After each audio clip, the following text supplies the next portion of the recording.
బంగారయ్య ఎందుకు ఈ కంగారయ్యా? జై శ్రీమన్నారాయణ. విద్య దదాతి వినయం అని అంటారు.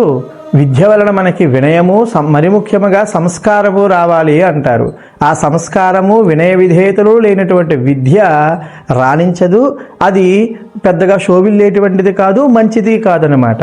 అటువంటిది అందుకే చిన్నప్పుడు ఒక పద్యం గుర్తొస్తుంది.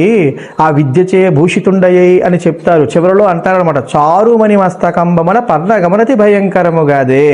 అంటే పైన మణి ఉంది కదా అని దగ్గరికి వెళితే పావు భయంకరంగా కాటేస్తుంది కదా, అలా విద్యావంతుడు కదా అని దగ్గరికి వెళితే వారు కూడా సంస్కారహీనుడు అయితే మాత్రము అది ప్రమాదాన్ని తెచ్చిపెడతాడు అనడానికి ఉదాహరణగా ఉంది బంగారయ్య శర్మ గారి యొక్క విధానం.